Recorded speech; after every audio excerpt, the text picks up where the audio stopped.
ఇక్కడే మా చంద్రశేఖర్ ఉన్నాడు, ఎన్ఆర్ఐ.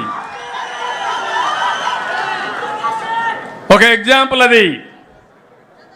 మన పాలసీల వల్ల చంద్రశేఖర్ బాగుపడ్డాడు, అమెరికాకి వెళ్ళాడు,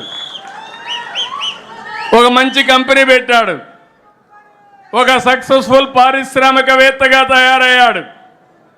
ఈరోజు నేను కూడా గర్వపడుతున్న తెలుగువాడుగా అమెరికాకి వెళ్ళి ఈరోజు సక్సెస్ఫుల్గా తిరిగి వచ్చి మళ్ళా ప్రజాసేవకు ఎంపీ అయ్యాడు.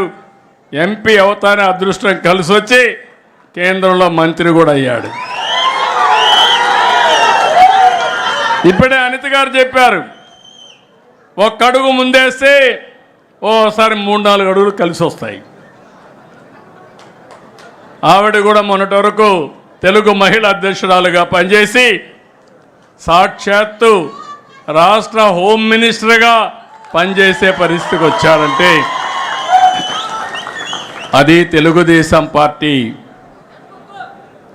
చూపించే ఆదరణ, అభ్యర్థులను ఎంపిక చేసే విధానం కూడా. ఇప్పుడు నేను ఎందుకు చంద్రశేఖర్ గారి పేరు చెప్పానంటే సమాజం ఆయనకి ఆదరణ ఇచ్చింది, అవకాశాలు ఇచ్చింది. ఇక్కడే ఈ జిల్లాలోనే చదివాడు, ఎంబీబీఎస్ పాస్ అయ్యాడు, టెక్నాలజీలో కొద్దిగా ఆలోచించాడు. దాంతో ఆయన చేసిన పని అమెరికాకు పోయి ఒక కంపెనీ పెట్టి బ్రహ్మాండంగా డబ్బులు సంపాదించారు. కానీ ఆయన మొట్టమొదటిసారి డబ్బులు సంపాదించినప్పుడు ఇక్కడ ప్రజల వల్లనే పైకి వచ్చాడు. ఆ విషయాన్ని ఆయన గుర్తుపెట్టుకోవాల్సిన అవసరం ఉంది. సమాజం వల్ల పైకి వచ్చాడు, తెలివితేటలున్నాయి.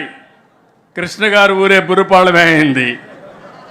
ఆయనతో పుట్టిన వాళ్ళు అక్కడే ఉన్నారు. ఇంకా ఆయనకు బాధ్యత ఉందా లేదా అని అడుగుతున్నా మీ అందరి ద్వారా.